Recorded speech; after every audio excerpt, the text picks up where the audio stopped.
Okay, so we all know the ketogenic diet, right? It's an absolute giant in the weight loss world. But a new study just threw a massive curveball, and it's raising some pretty serious questions about the diet's long-term effects. So let's break down what this all means. So that really brings us to the core question here. Keto has this rock-solid reputation for helping people shed pounds, no doubt about it. But what if that short-term win comes at a serious long-term cost? Well, this new study forces us to look that exact conflict right in the face. All right, so before we dive into the new stuff, let's just do a quick recap of the keto diet's big promise. I mean, this is not some brand new fad. Its appeal is built on a foundation that's actually over a century old. The whole idea is pretty simple, right? You slash your carbs, you ramp up the fat, and you basically force your body into this metabolic state called ketosis, where it starts burning fat for fuel. Fun fact, it was actually developed over 100 years ago to treat epilepsy, way before it blew up as a weight loss powerhouse back in the 70s. Okay, so that brings us to this brand new research, hot off the presses from the journal Science Advances. And what scientists wanted to know was, what really happens when you stick with a keto diet for the long haul, not just for a few weeks or months? Now, this is what's really fascinating about this study, the sheer duration. I mean, they followed these mice for a full year. That's a huge chunk of a mouse's life. And that long-term view, it let them spot potential consequences that shorter studies would just completely miss. So here's how they set up the experiment. You had a few different groups. You had your low-fat control group, you know, the baseline. Then a standard high-fat diet at 60% fat, kind of meant to mimic what leads to obesity. And then you had the keto group on this classic super high-fat diet where a whopping 90% of their calories came from fat. All right, so the first big question on everyone's mind is, did it actually work for weight management? Did that keto promise hold up over the long term?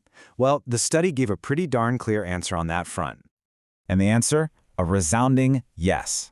The findings absolutely backed up keto's reputation.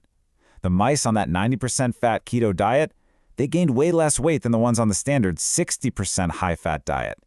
So on the surface, everything looked fantastic. And this chart just lays it out perfectly. You can see it right here.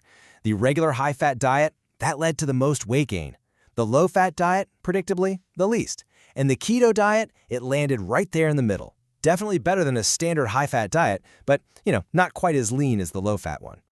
But, the number on the scale, it really doesn't tell the whole story. Because when the researchers looked deeper at what was happening inside these mice, well, that's when things took a pretty concerning turn. So even though they were controlling their weight gain better than the other high-fat group, the keto mice started developing this whole laundry list of troubling metabolic issues. I mean, their blood was full of fats and cholesterol, they were showing signs of fatty liver disease, inflammation, but the real kicker, the most surprising part, was what was happening with their blood sugar. Yeah, this was the real shocker.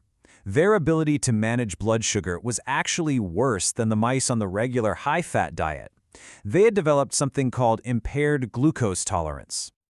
So what does that even mean? Well, basically, after a meal, their bodies just really struggle to get sugar out of their blood. And that's a huge red flag. It's a key marker for prediabetes, and it shows a pretty significant problem with how their metabolism is working.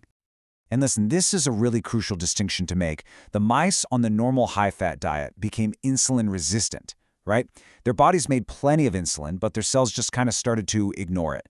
The keto mice, they had a totally different and maybe even more direct problem. Their bodies just weren't making enough insulin in the first place. So it was an issue of production, not reception. Okay, so of course this all leads to the million-dollar question, right? This was a study on mice. Do these findings actually mean anything for humans? And this is where the real scientific debate begins. Even the study's own authors are being really cautious here. The first author, Molly Gallup, basically said that their findings really just prove one thing.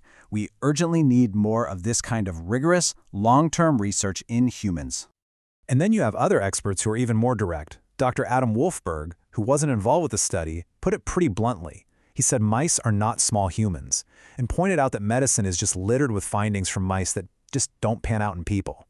So it's really important to keep all these caveats in mind. That 90% fat diet in the study, that's pretty extreme. And past studies on keto in rodents have given all sorts of mixed results. And at the end of the day, what happens in a mouse lab doesn't always, and often doesn't, predict what will happen in a human body. Okay, so where does all this leave us? We've looked at the big promise, we've seen the pretty alarming findings, and we've heard the scientific debate. So, what's the final takeaway here? Well, there's actually one more interesting little twist to the story.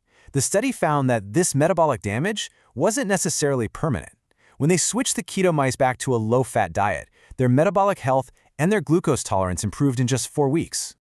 And that right there really gets to the heart of what we're calling the keto paradox. What this study suggests is that, yeah, it can be a really effective tool for managing weight, especially compared to other high-fat diets, but it might come with this hidden long-term cost to your metabolic health, affecting your liver, your cholesterol, and your blood sugar control. And so that leaves us with the final and most critical question. How should we balance those immediate, visible results we can see on the scale against the invisible health risks that might be building up over a long period of time? That's the tough question this study forces us all to think about. Thanks so much for tuning in.